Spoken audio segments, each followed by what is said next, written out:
Transmissão tá boa, né? Não tá falhando nem nada, não. Tá ok. Tá bom. Pessoal, bom dia. Graça e paz. É uma alegria estar aqui com vocês. O pessoal que está acompanhando a gente pelo YouTube. E também o pessoal que está aqui no Zoom. Deus abençoe vocês. Nós vamos orar, pedindo para que Deus nos abençoe nessa aula de hoje. Que tudo ocorra bem. Senhor Deus, obrigado por essa manhã de domingo, dia que lembramos da ressurreição de Jesus. Te agradecemos por isso, porque Cristo ressuscitou. Que Ele seja, Pai, uma experiência viva em cada uma de nossas vidas. Abençoe-nos agora, quando vamos continuar, ó Pai, meditando na Tua palavra, nesta aula, que o Senhor fale conosco e nos abençoe. Toma-nos nas Tuas mãos, para a Tua honra, glória e louvor. Abençoe essa transmissão, seja para Ti glorificar. Fica conosco, ó Pai, é a nossa oração, em o nome de Jesus. Queridos, são todos muito bem-vindos. Nós vamos dar, então, início à nossa aula, para a gente aproveitar o tempo e não nos delongarmos tanto. Vou compartilhar aqui a tela com vocês. Só um minutinho. Deixa eu me arrumar aqui.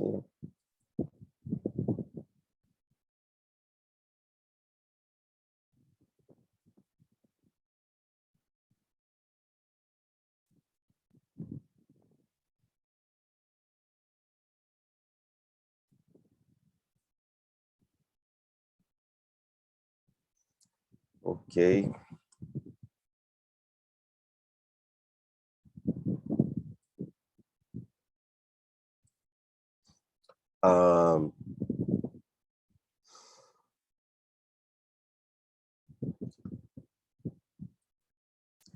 Pessoal, só um aviso que a gente sempre faz das nossas aulas, é que essa aula está sendo gravada e ela será também disponibilizada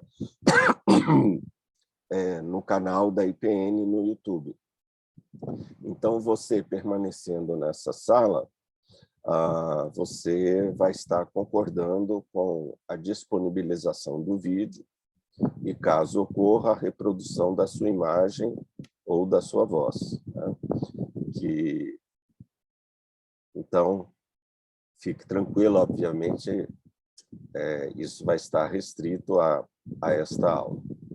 Que Deus nos dê uma aula abençoada, que Deus esteja falando aos nossos corações. O tema da nossa aula é o crente no mundo de Deus, moldando uma cosmovisão cristã. A ideia é essa: nós estamos no mundo, esse mundo é o mundo de Deus. Mas que mundo é esse? Qual é a cosmovisão deste mundo aonde nós estamos? Então, a nossa aula de hoje, que é a aula de número 7, ela tem como título Que horas são? Que horas são no nosso mundo? Ou seja, o que está acontecendo no nosso mundo exatamente neste momento? Então, o que nós vamos abordar hoje é justamente isso, sobre o nosso tempo presente que nós estamos vivenciando. O livro que nós estamos usando, o livro do Michael Gorin, que é um teólogo batista, e também em coautoria com o teólogo Craig Bartholomew, que é um anglicano, escreveram um livro chamado Cosmovisão Cristã. Então, assim, o esqueleto da nossa aula está baseado nesse livro. E a aula 7, ele deu esse título, né? Que horas são? 4 sinais do nosso tempo na narrativa ocidental. Ou seja, nós temos 4 sinais que nos orientam em relação ao tempo que nós estamos vivendo no momento. Esses 4 tempos, né, ele coloca aqui para nós, seriam o surgimento da pós-modernidade, o consumismo e a globalização, o renascimento do cristianismo no hemisfério sul e o ressurgimento do islamismo, né? Então, nós vamos hoje trabalhar apenas o surgimento da pós-modernidade. E na próxima aula, domingo que vem, com a graça de Deus, Deus assim permitindo, nós vamos trabalhar os outros 3 momentos da história que estamos vivenciando, que é o consumismo e a globalização, o renascimento do cristianismo no hemisfério sul e o ressurgimento do islamismo. Que horas são no nosso mundo?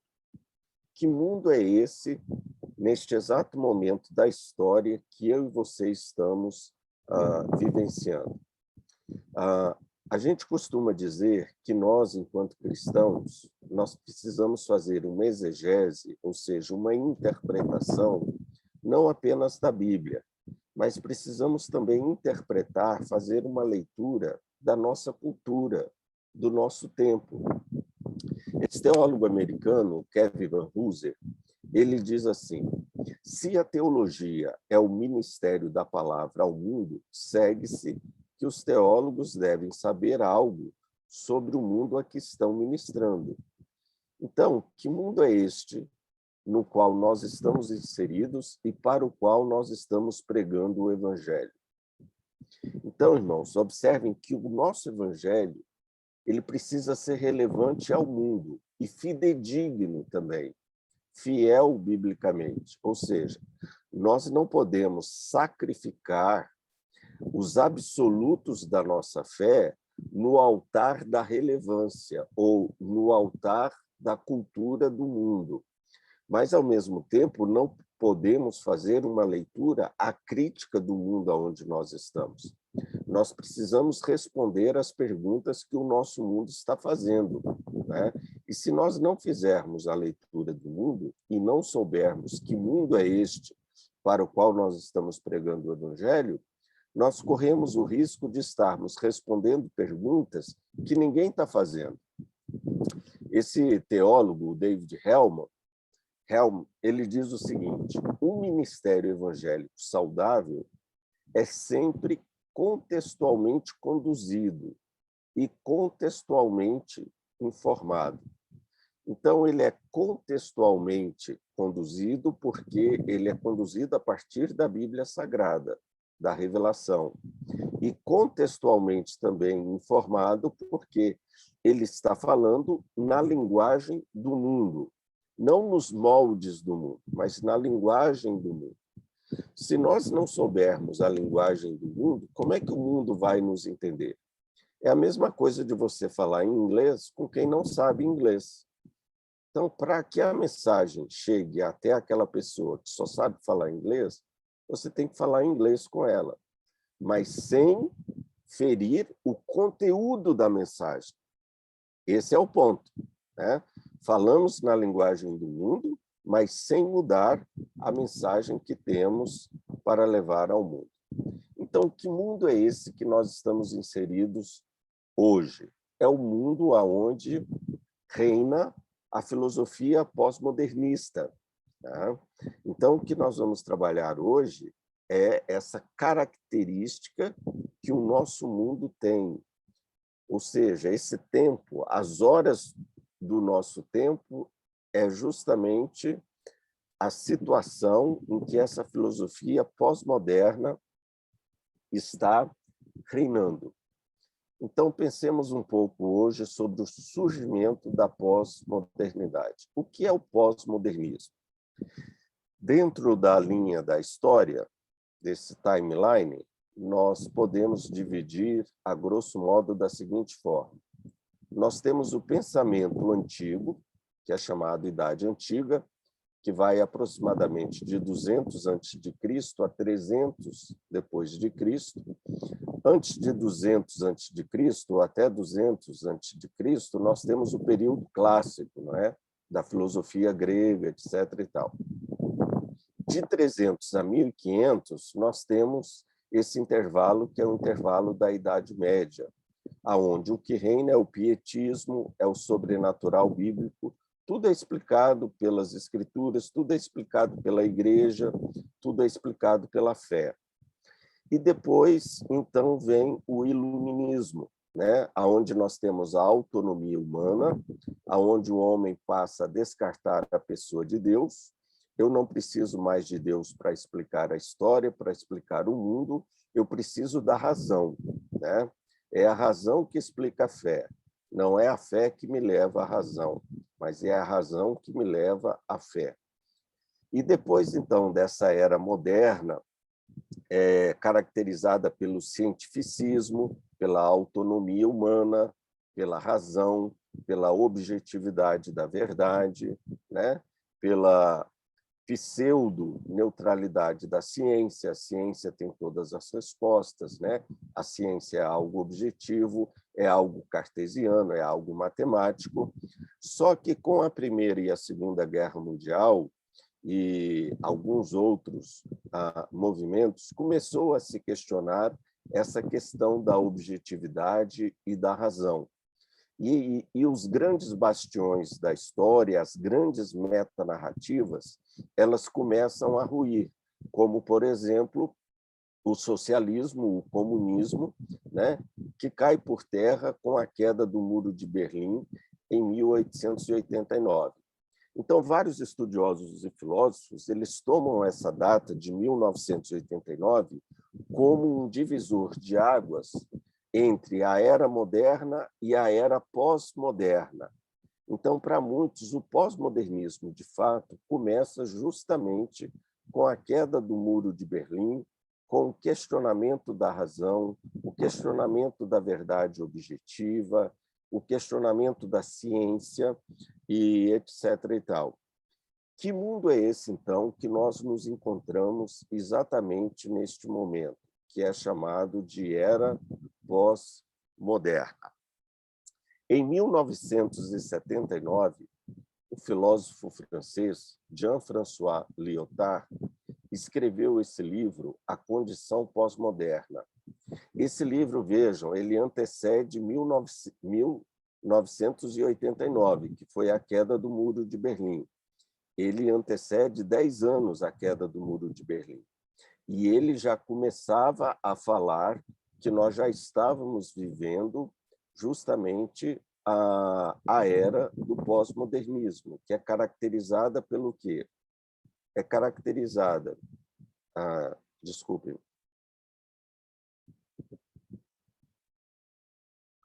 é caracterizada por um estado da cultura após as transformações que afetaram as regras dos jogos da ciência, da literatura, das artes, poderíamos dizer, da religião, né? Então, do cinema, do teatro, todas as áreas da sociedade, né? A literatura, no que diz respeito à sua própria interpretação, que vem com o estruturalismo, muitos conhecem. Vamos pensar um pouquinho, então, sobre as características do pós-modernismo. Alguns dizem que é uma ressaca da modernidade, ou seja, é um desencantamento com a ciência, é um desencantamento com a verdade objetiva, é um desencantamento com este mundo que oferecia para nós uma sociedade melhor, um mundo melhor. Só que todo o progresso da ciência não trouxe ao homem essas melhorias que ele esperava no que diz respeito à sua própria vida, né?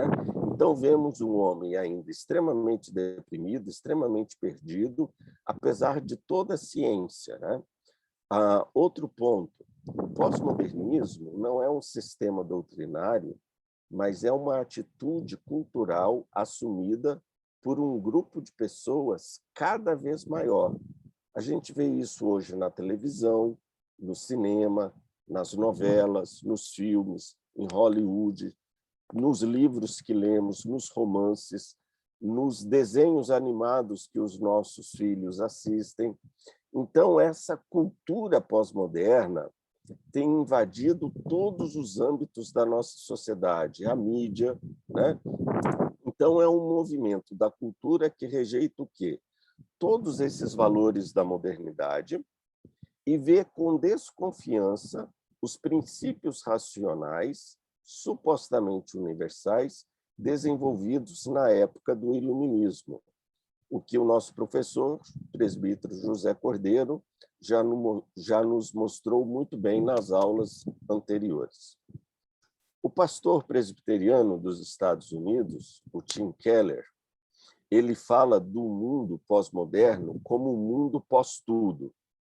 Nós estamos vivendo hoje num mundo que é um mundo pós-verdade, pós-cristão, pós-racional, pós-ético, pós-moderno, pós-moral. Esse é o mundo que nós estamos vivendo, né? E quando a gente fala de pós-verdade, pós-cristão, pós-racional, pós-ético, pós-moderno, pós-moral, pós-tudo, nós estamos falando de quê? Da relativização de todas as coisas. A verdade já não é um valor absoluto, né? O cristianismo não é um valor absoluto e universal, o racionalismo, a ética, a moral, etc. e tal. Podemos também afirmar com um outro pensador, que é o teólogo luterano Richard Jensen, ele fala desse nosso mundo pós-moderno como um mundo de um mar de mudanças. Agora, irmãos, aí está o nosso desafio. Nós vivemos num mundo de um mar de mudanças. É nessas águas que nós estamos navegando. É nesse tempo que nós estamos. Qual que é o nosso grande desafio enquanto igreja, enquanto pregadores do Evangelho? Como pregar um Evangelho que não muda no mar de mudanças? Ou eu vou me afogar, ou eu vou aprender a navegar nestas águas e conduzir o meu barco de tal forma que ele consiga navegar por essas águas sem afundar. Esse é o nosso desafio diante desse tempo que nós estamos vivendo. Vejam bem as características deste mundo pós-moderno. É uma era da exploração ao máximo do prazer, a era do hedonismo, né? Não importa o preço, o importante é você se sentir bem, a era do bem-estar, a era do prazer. É a era da ética do momento e da conveniência. Aquilo que é ético é aquilo que é conveniente, aquilo que é ético para aquele momento, para aquele dia, para aquela ocasião. É chamado também de era do vazio, né? Era das incertezas, era do imediatismo. Hoje tudo tem que ser muito rápido, é a era do fast food, né? Ninguém tem mais paciência de esperar por nada. É era também do efêmero, daquilo que é passageiro, né? Daquilo que é descartável. Inclusive os relacionamentos, como diz Bauman, né? Os relacionamentos líquidos, né? É tudo muito passageiro, é tudo muito descartável, né? Nada é para durar para sempre, tudo é para durar muito pouco. As pessoas estão constantemente em busca de novidades. Aquilo de ontem, o de ontem já é algo ultrapassado, quanto mais de 10 anos atrás, nem se fala, né? A era do hedonismo, que eu falei para vocês, era da substituição da ética pela estética, né? Hoje, a estética ela já não vê nenhuma fronteira moral e nem de pudor, né? Então, isso aí é uma caracterização do nosso mundo, chamado também de era das incertezas, era da decepção, era das desconstruções e troca de valores. Todos os valores da sociedade ocidental, calcados no cristianismo, calcados no evangelho, estão sendo desconstruídos pelo pós-modernismo. É a era das grandes barbáries e pouca solidariedade. Nós vemos isso com o Estado Islâmico, a guerra na Síria, na Etiópia, nos atentados. é uma guerra de é uma era de barbárie, sem dúvida alguma. Os assassinatos, etc. e tal. Era da alta competitividade. Hoje ninguém está aí para ajudar o outro, cada um compete, é a lei do mais forte, né?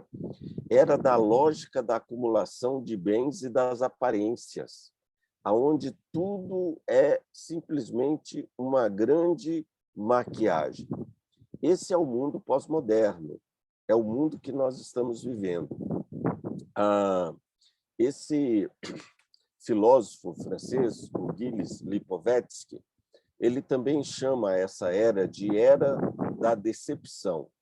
Por que é a era da decepção?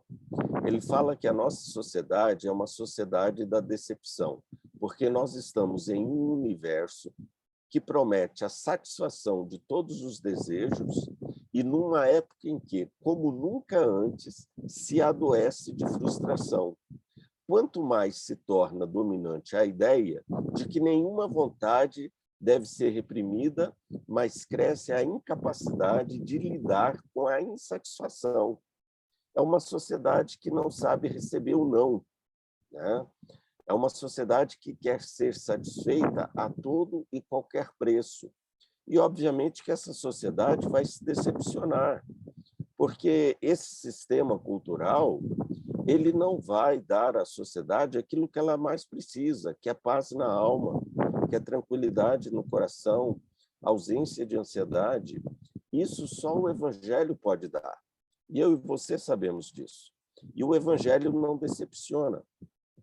Mas um sistema filosófico como o pós-modernismo, sem dúvida alguma, decepciona. Olhem só algumas mudanças que ocorrem com a pós-modernidade. Primeiro, o que nós temos? Um grande impacto da mídia e uma globalização do mundo. Hoje, o nosso mundo ele não tem fronteiras, né? O que acontece aqui no Brasil, nesse exato momento, em questão de segundo, o mundo inteiro já sabe. Vivemos numa cultura da imagem, né? da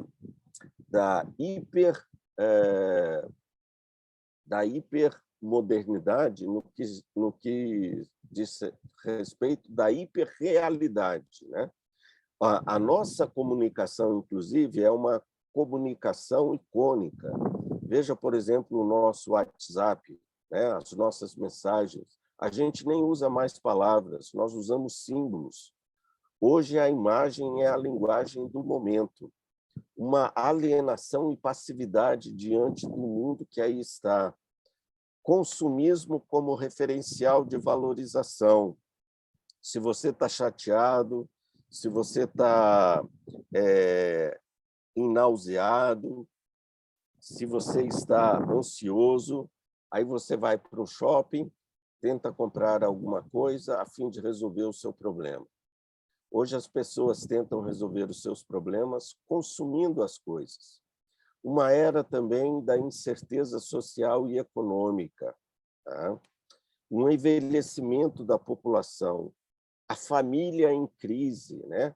A família desnuclearizada. O Alvin Toffler, aquele grande sociólogo americano, ele escreveu um livro chamado Choque do Futuro, e nesse livro, na década de 70, Alvin Toffler já falava que no futuro nós iríamos ter famílias desnuclearizadas. E é justamente o que nós vemos hoje, né? Famílias que não são mais aquelas famílias tradicionais, com pai, mãe e filhos, né? Uma família em crise. Rejeição do autoritarismo, rejeição de autoridades. E aí entra professores do ensino médio fundamental, do maternal, do jardim da infância, né? Que hoje é chamado, esqueci o nome, mas rejeição de policiais, rejeição de magistrados, rejeição da igreja, do pastor, do professor, de qualquer autoridade, né? É uma rejeição de todo tipo de autoritarismo. Então, rejeição de leis, rejeição de imposição, tudo isso, né? Ninguém quer mais se submeter a absolutamente nada. Vivemos também um misticismo desenfreado. Hoje, não quer dizer que as pessoas não acreditem em Deus. Sim, eles acreditam em Deus, acreditam em fadas, acreditam em duendes, acreditam em várias outras coisas, né? Eles acreditam em tudo. Hoje também nós temos uma sociedade caracterizada pelo pansexualismo e pela erotização. Tudo é erotizado. Até a propaganda de um pneu de carro aparece uma mulher seminua. Então, tudo é motivo para se erotizar. As músicas que nós vemos hoje, as músicas populares, elas são extremamente erotizadas, né? E crianças cantam. Crianças bem novas cantam essas músicas, as danças são erotizadas, né? E o fenômeno da urbanização. Tudo isso, irmãos, nos desafia, né? Nos desafia. E com isso vêm os perigos, né? Os perigos da pós-modernidade. Quais são? Primeiro, a crise ética. Como falar de ética numa sociedade pós-ética? Tá? A relativização doutrinária. Então, hoje, em nome da contextualização, em nome de fazer o evangelho ser relevante na nossa sociedade, muitos têm sacrificado a sã doutrina no altar da pós-modernidade. Então, nós não podemos abrir mão dos nossos valores absolutos. Tem gente que nem prega mais a ira de Deus nos púlpitos da sua igreja. Já ouvi isso de um colega pastor meu. O outro perigo e outro desafio, a tolerância perigosa com as heresias, uma tendência ao ecumenismo, a aceitar as heresias como se fosse uma opção ao lado do cristianismo. Outro perigo que nós enfrentamos, que é o desequilíbrio teológico. Há um desequilíbrio teológico gigantesco hoje nos nossos dias. Por exemplo, aonde é que foram parar os grandes temas da teologia, como sacrifício, lamento, céu e inferno? Hoje, para você ser politicamente correto nesse mundo pós-moderno, você não pode falar de inferno, você não pode falar de penas eternas, você não pode falar que o homossexualismo é um pecado abominável aos olhos de Deus, por causa da ideologia de gênero, né? Outra coisa, os hinos com conteúdos estranhos, né? Hinos sem conteúdo e hinos estranhos. Parecem declarações amorosas extremamente chulas, vamos assim dizer, sem letras, sem conteúdo teológico, né? Temos hoje também, um dos perigos é o misticismo, uma tendência à experiência, né? Você vai para um culto, isso tem que te afetar no que diz respeito às suas emoções, né? Você tem que sentir alguma coisa. Não é você tem que entender, né? Não é algo que transforma o seu coração. É algo que vai te dar algumas sensações. E aí o culto tem que ser um show para atender a esses que têm a expectativa de ter uma boa experiência. Então, aí vem um outro perigo. Até onde vai o show? A gente precisa de limites, irmãos. E lembrem-se, o Espírito Santo não precisa de muletas. Eu não preciso de show. Eu preciso da unção do Espírito Santo de Deus para que as pessoas mudem. Hoje, o que nós vemos em muitas igrejas, principalmente nas pentecostais e neopentecostais, é a manipulação da massa. Quem move a igreja é o homem. Levanta a mão, bate palma, diga amém, vira para o teu irmão e diz isso. Então, há muita manipulação, né? A gente não vê isso, por exemplo, na pregação de João Batista. Tinha uma mensagem dura, contundente e não manipulatória. Outra questão do nosso mundo pós-moderno, a prosperidade, ou seja, o consumismo levou o homem a pensar que, por ele tem a bênção de Deus. Isso é farisaísmo. Isso é a teologia lá do primeiro século que Jesus combatia, né? Então, tem algumas igrejas que pregam que prosperidade é tudo.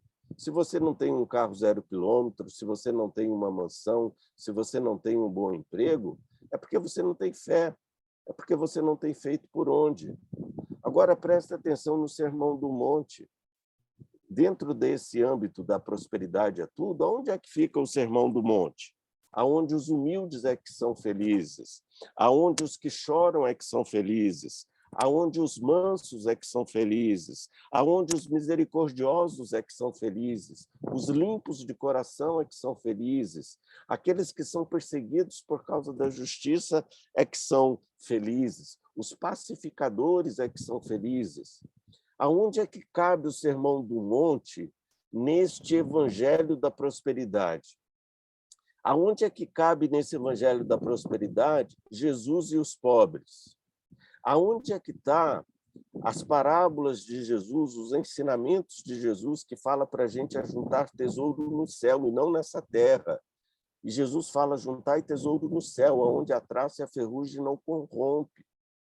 Aonde é que estão, aonde é que cabe nesse evangelho da prosperidade os doentes e maltrapilhos? Para eles, doentes e maltrapilhos são pessoas que não têm a bênção de Deus, que não têm fé. E aí a gente pergunta, será que existe ainda lugar para a cruz? E, gente, a cruz é o centro do nosso cristianismo. Esse teólogo americano, um dos maiores teólogos do século XX, nos Estados Unidos e no mundo, chamado Richard Milburn, ele fazia, né, severas críticas ao liberalismo, né? O liberalismo ele é um antecessor, vamos assim dizer, do pós-modernismo. E ele classifica o que seria o liberalismo, que eu diria é o espírito da pós-modernidade, né, para nós hoje. Ele fala: um Deus sem ira levou o homem sem pecados para um reino sem julgamento pelas ministrações de um Cristo sem uma cruz. É o que nós vemos hoje. Aí eu pergunto para vocês, qual é a relevância desse evangelho? De um Deus que não se ira com nada, então pode pecar à vontade, né? Porque eu não posso falar que o homem é culpado de nada, então não tem julgamento, então não tem necessidade de Jesus ter morrido numa cruz. Então é um evangelho sem cruz, é uma filosofia, ele deixa de ser evangelho, deixa de ser cristianismo. Com isso, um teólogo alemão, o Adolf Pohl, no comentário bíblico que ele escreveu do Evangelho de Marcos, esse teólogo, que é um teólogo alemão, mas ele é conservador, ele não é liberal, ele fala assim: não se pode ter Jesus no coração sem carregar uma cruz nas costas. Hoje as pessoas querem apresentar um evangelho água com açúcar, sem sofrimento, sem cruz, sem renúncia. Esse não é o evangelho de Jesus Cristo. Hoje, irmãos, as doutrinas fundamentais do cristianismo estão sendo sacrificadas no altar do politicamente correto. Nós precisamos estar muito atentos a isso. Uma outra característica do nosso tempo pós-moderno é o individualismo. E o individualismo, para a Igreja de Cristo e para a sociedade, inclusive, como um todo, é um câncer. É um câncer, porque as pessoas hoje estão cada vez mais isoladas, né? E hoje, literalmente, temos falado do isolamento social, né? Temos que nos isolar. Mas, veja bem, pensemos bem nisso. Isolar é autocentrar-se. Isolar-se é voltar-se para si mesmo. É nesse sentido que nós estamos falando aqui do isolamento, é do egoísmo, daquela pessoa que se fecha no seu mundo. Não tem a ver com esse isolamento social que nós estamos tendo que manter por conta da pandemia. Nós, irmãos, somos seres gregários, nós fomos feitos para os relacionamentos, fomos feitos para vivermos na sociedade, fomos feitos para o outro. Veja que Adão, Deus diz, olha, Adão, não é bom que você esteja só. Em outras palavras, Deus está dizendo para Adão, Adão, eu não te fiz para você ser sozinho. Eu te fiz para você viver em relação e em função do outro, em função de mim primeiro, em função de Deus e em função do outro. Isso é o quê? É amor. O mundo individualista em que nós estamos, irmãos, é um mundo que deixou e desaprendeu o que é o amor. Esse poeta francês, Jean-Claude Renard, ele fala assim, o mundo só tem sentido no plural, tal como o amor. O mundo sem amor, o mundo sem os relacionamentos é um mundo sem sentido. Veja bem, algumas observações interessantes sobre isso. O Timothy Radcliffe é um frade dominicano da Grã-Bretanha. Olha o que ele diz.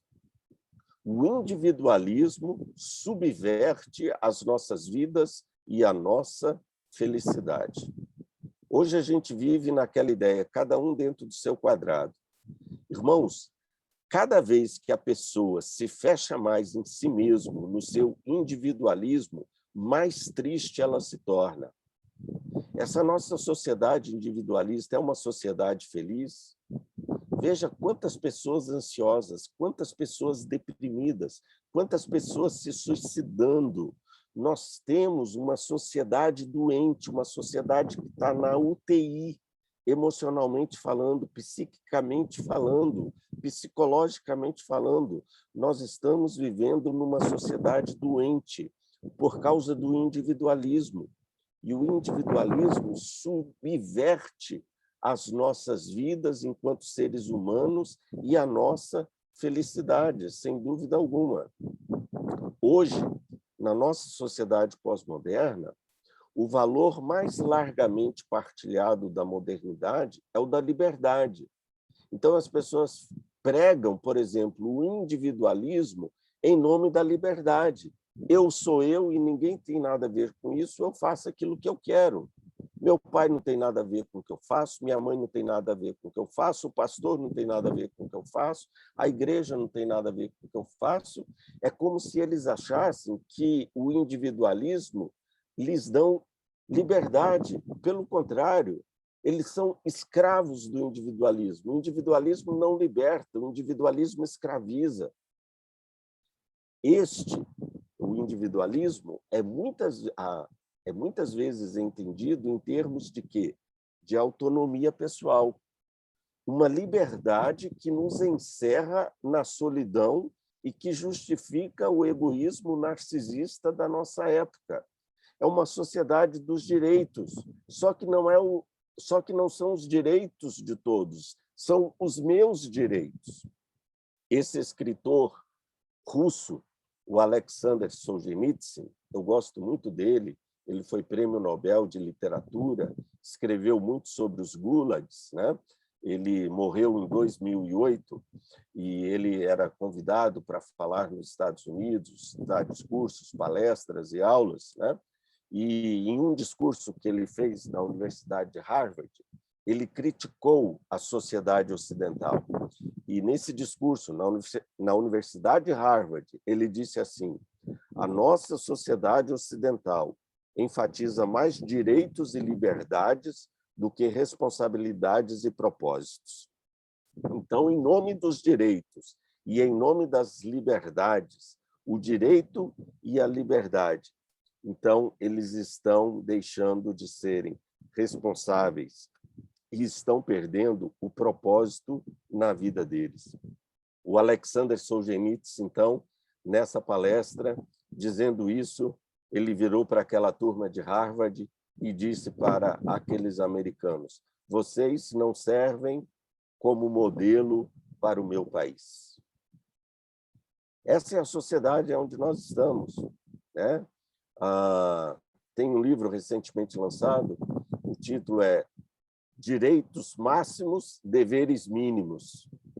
E a nossa sociedade, uma sociedade dos direitos máximos e dos deveres mínimos.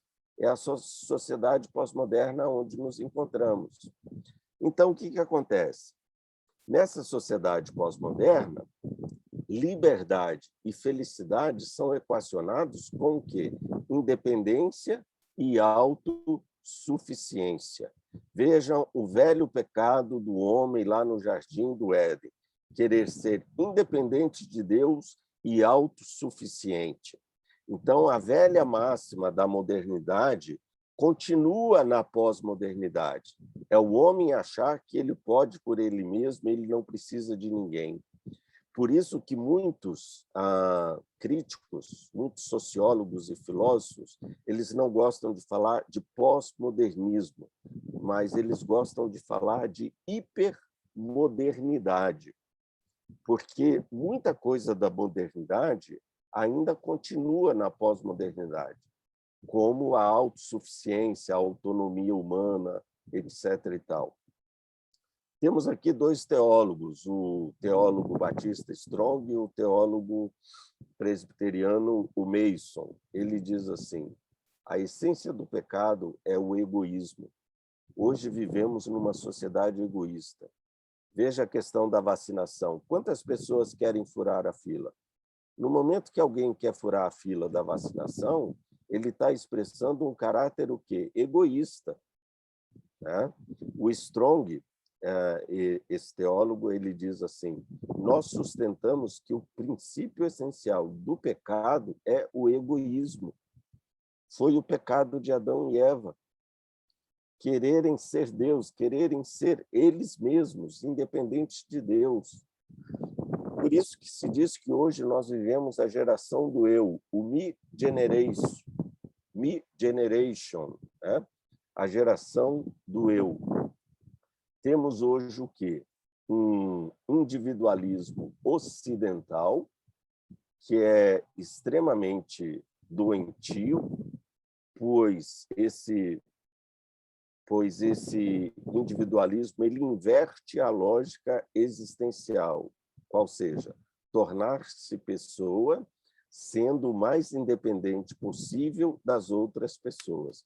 Irmãos, ninguém vai tornar-se pessoa independente das outras pessoas. Como eu disse hoje, por exemplo, os direitos humanos são os direitos do indivíduo, não são os direitos de todos.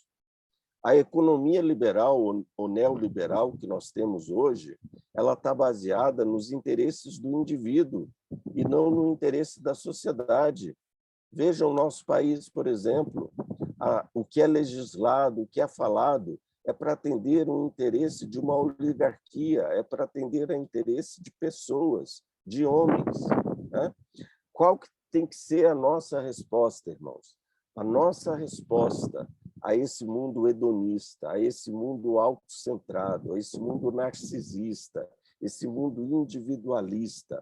A nossa igreja precisa ser uma igreja acolhedora, uma igreja da misericórdia. O Timothy Phillips, que é um teólogo, ele escreveu esse livro, Apologética Cristã no Mundo Pós-Moderno, e ele diz assim sobre a igreja na pós-modernidade.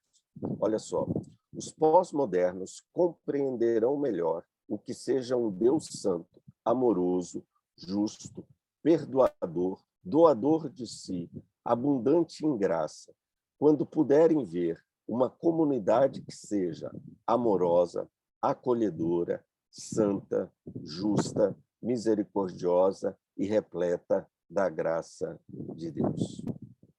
Irmãos, a melhor pregação do Evangelho é o mundo ver o Evangelho na nossa vida. Quando o mundo começar a ver o Evangelho na nossa vida, a nossa vida vai falar mais alto do que as nossas palavras, do que a nossa pregação. É isso que o nosso mundo está precisando hoje, de ver o Evangelho em nós, de olhar para a igreja e ler na igreja Jesus. Se o mundo olhar para a igreja e ver na igreja a figura de um homem, as igrejas personalistas, esse evangelho vai se tornar extremamente irrelevante ao mundo pós-moderno, né? Um mundo pós-moral que nós estamos vivendo. Deixe-me falar um pouquinho aqui sobre esse mundo pós-moral que nós estamos vivendo. Hoje, os pós-modernistas, eles fazem uma forte oposição à moralidade. Notem, por exemplo, as reações políticas no nosso país de centro e de esquerda, aonde os valores absolutos familiares e morais defendidos no nosso governo por alguns, notem a apologia à ideologia de gênero de casamentos homossexuais, que estão se contrapondo a esses valores absolutos. Vejam como que esses valores absolutos cristãos, quando eles vêm à tona, são extremamente criticados, porque há uma oposição ferrenha a tudo aquilo que é moral, a tudo aquilo que é ético, né?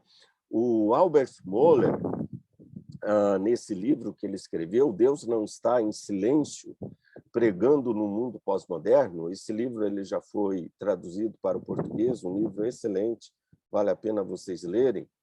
Ele diz assim, que os pós-modernos afirmam que esse moralismo que a igreja prega, ele é ofensivo e totalitário.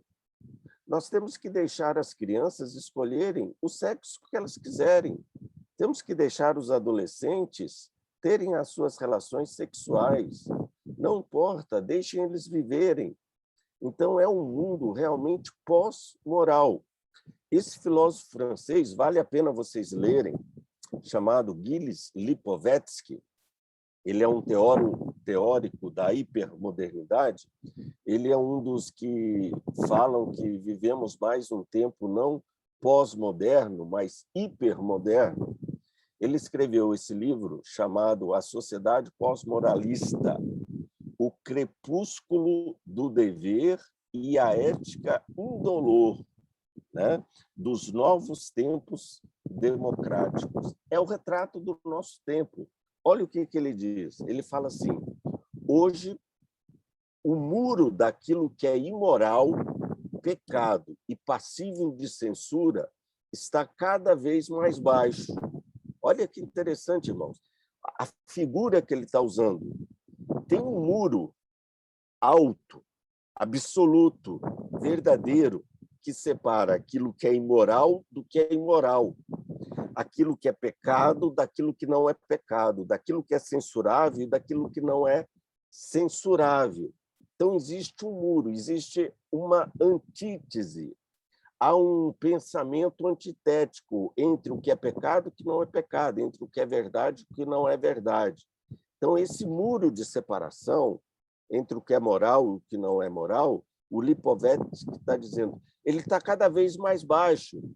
Ou seja, e ele está andando para um tempo onde o muro já não vai mais existir. Imaginem que mundo será esse, irmãos. E segundo Lipovetsky, hoje, um dos muros que ainda restam no que diz respeito à moralidade é a pedofilia. Talvez ainda um dos últimos bastões, um dos últimos divisores que separam a moral do imoral seja a pedofilia. Ainda que na Europa, alguns lugares já veem a pedofilia como algo aceitável. Olha que mundo que nós estamos, né? Temos hoje aquilo que nós poderíamos falar como sendo o colapso das crenças. O que seria esse colapso das crenças? Não há interesse pela herança passada, por aquilo que os nossos pais ensinaram, os nossos avós ensinaram, ou seja, um desencanto para com as tradições. O meu pai ele é careta, minha mãe é careta, é de outra era, é de outro mundo, não serve mais para mim. Não há, por exemplo, um conjunto de valores. Hoje o mundo está buscando cada vez mais novidades e novidades exóticas. Quanto mais exótico for, quanto mais agressiva for a roupa que você usa, a maquiagem que você usa, mais você vai estar antenado com esse mundo pós-moderno. Temos uma ênfase no hoje e no agora. Aquilo que é de ontem já não vale mais para hoje. Temos uma descrença nas instituições E aí a descrença nas instituições entra família, igreja, escola, universidade, Supremo Tribunal Federal, Câmara dos Deputados, Senado Federal, todas as instituições. Uma das características da pós-modernidade é o desencanto para com as instituições, porque eles dizem que as instituições falharam em seu propósito de prover um mundo melhor. Que a igreja, irmãos, não esteja incluída nesta situação. Todas as instituições podem estar falhando em promover um mundo melhor, mas a igreja não pode falhar neste ponto. A igreja está na sociedade para ser sal, para ser luz. Outro ponto, a autoridade nunca é bem vista, é sinônimo de opressão. Então, toda atitude autoritária no mundo pós-moderno, ela é tida como opressiva. Então, você não pode castigar o seu filho, você não pode bater no seu filho, né? Você não pode inculcar culpa no seu filho. Tudo isso é algo opressivo, é algo tirânico, né? A linguagem que você usa, os gestos, né, que você tem para com o outro. Há hoje também o quê? Uma defesa da liberdade. Cada um vive como quer, é o laissez-faire. Cada um faz o que dá na sua telha, né? Então, cada um vive a sua vida sem convenções, sem compromissos, sem autoridade, né? E como se as nossas atitudes fossem inconsequentes. Como eu já falei nas primeiras aulas, as nossas atitudes nunca são inconsequentes, elas sempre são consequentes. O que a gente faz afeta o outro, afeta a nossa sociedade, afeta o mundo. As igrejas hoje, aqui é uma crítica, as igrejas hoje, muitas, são muito mais instituições do que comunhão. Hoje as igrejas vivem muito mais em prol da sua máquina institucional do que da filosofia que lhe deu origem, que é o Evangelho, o próprio Cristo, né? Por exemplo, hoje os regulamentos e o está errado fala muito mais alto do que a celebração da vida. Tem gente hoje que coloca a Constituição da Igreja, os catecismos da Igreja, acima da celebração da vida, acima da comunhão, acima do perdão, acima da tolerância, acima do amor, acima da misericórdia. É o mundo que nós estamos vivendo hoje. Outra coisa, uma sociedade que tem necessidade de escandalizar, de chocar. Veja isso nos Instagrams, no Facebook, né? Nas páginas da internet. Quanto mais absurda for a sua atitude, mais escandalizadora for a sua atitude, mais likes você vai ganhar, mais seguidores você vai ter, mais fama você vai ter, mais o seu ego vai ser inflacionado. Uma conduta com a recusa de regras na indumentária e no visual. Você olha algumas pessoas, dependendo da roupa e da maquiagem que ela usa, você leva um susto. Parece um ET, um alienígena, né? Porque esse mundo pós-moderno não respeita padrões nenhuma. Um estilo individualista, hedonista e narcisista, ou seja, olham mais para si do que para o mundo. O social e o outro já são irrelevantes, não são relevantes. O que vale é o próprio indivíduo. E para os pós-modernos falta o quê? Uma cosmovisão. Os pós-modernistas, eles atacam toda e qualquer cosmovisão. E os críticos dizem, o fato deles atacarem toda e qualquer cosmovisão é uma cosmovisão para eles, né? O que são as cosmovisões que nós já temos visto? São explicações totalizantes do mundo. Por exemplo, a cosmovisão cristã reformada que temos trabalhado aqui na nossa classe. A queda, a criação, a queda, a redenção e a consumação. Isso é uma cosmovisão. É uma visão universal, né, totalizante do mundo. Então, para os pós-modernos, não há uma visão integrada de nada.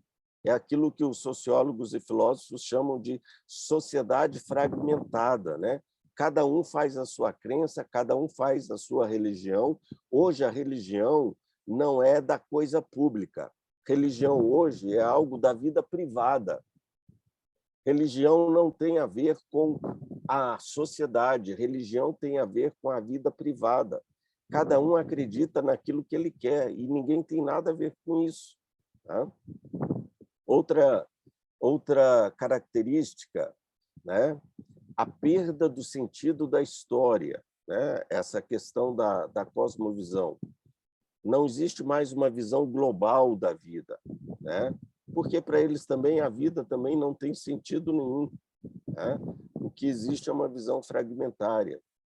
Pensa-se no hoje, no fato de agora.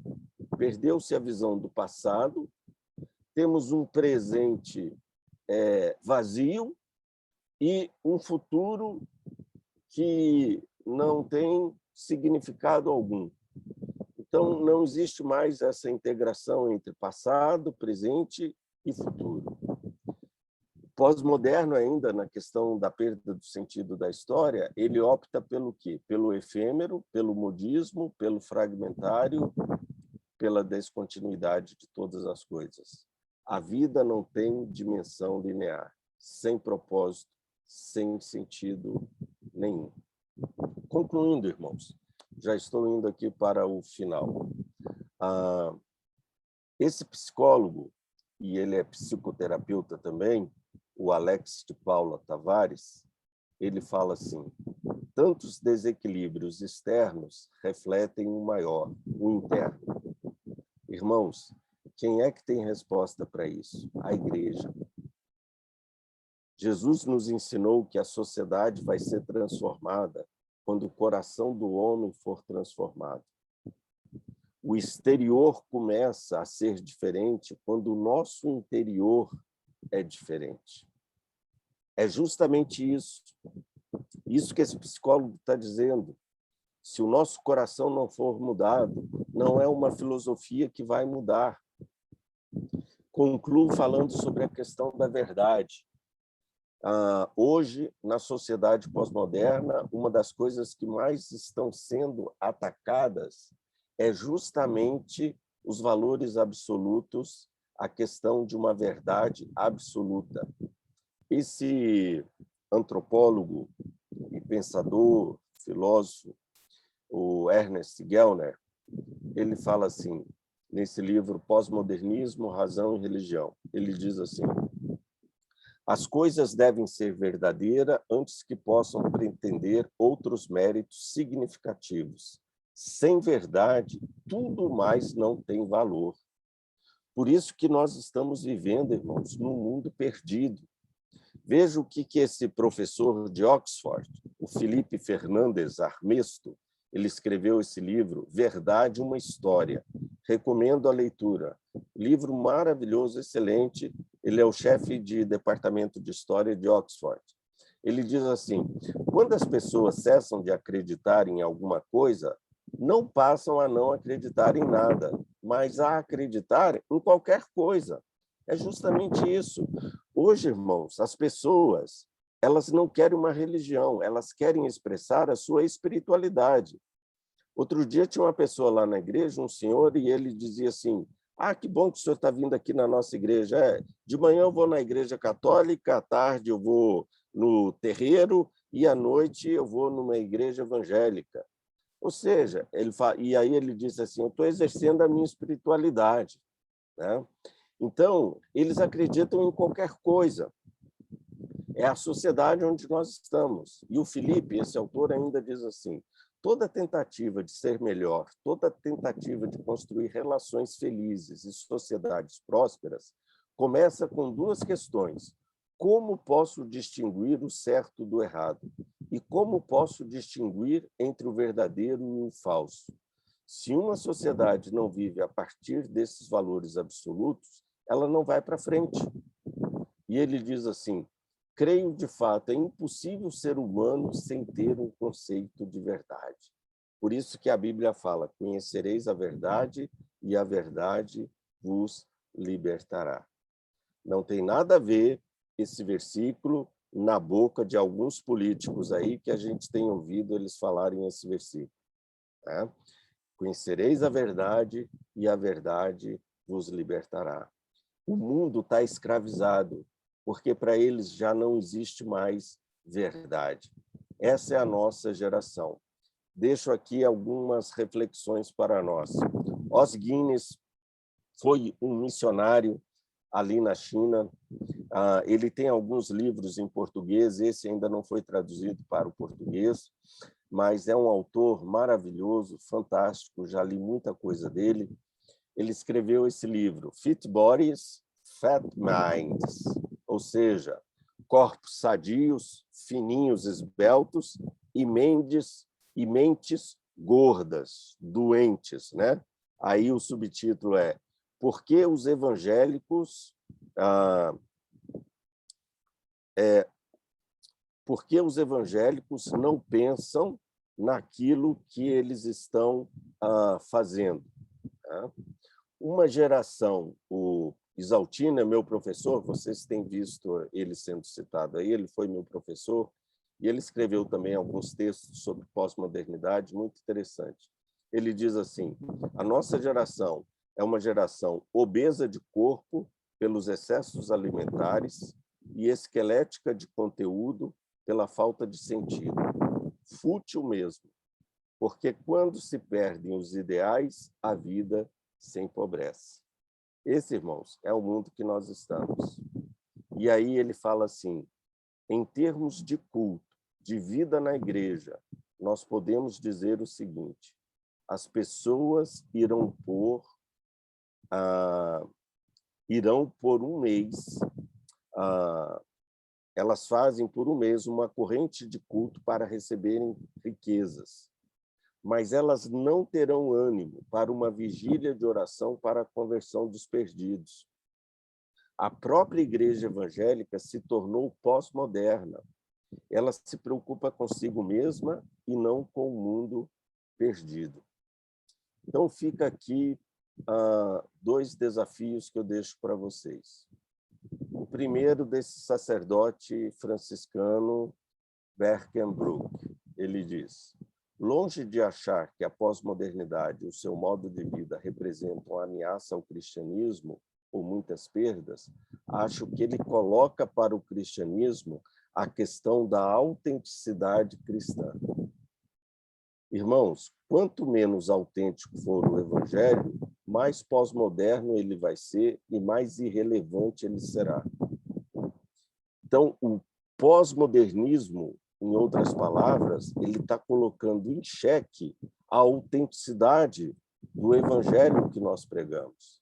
E ele diz assim: no modo de vida pós-moderno, o cristianismo será avaliado ao lado de outras propostas religiosas, por sua autenticidade como proposta de vida capaz de conduzir o ser humano à sua realização ou plenitude. E assim sendo, esta maneira pós-moderna pode ter sobre o cristianismo um efeito acrisolador, purificador e salutar.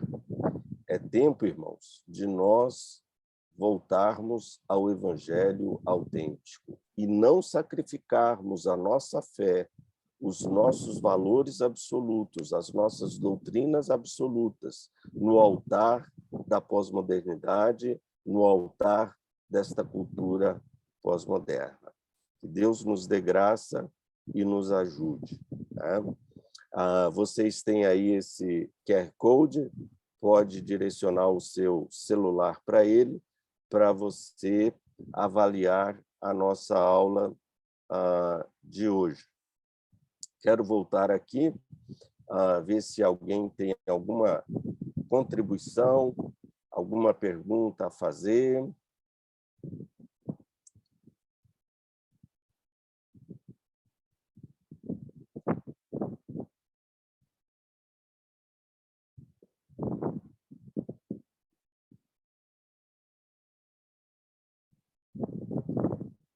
Ninguém quer falar nada?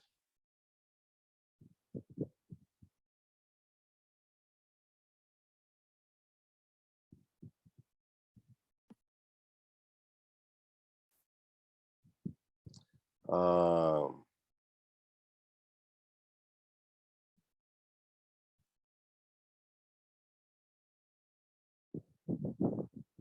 Cordeiro, quer falar alguma coisa? Só comentando, muito boa aula, obrigado mais uma vez, pastor Marcos Alexandre, por esta aula, né?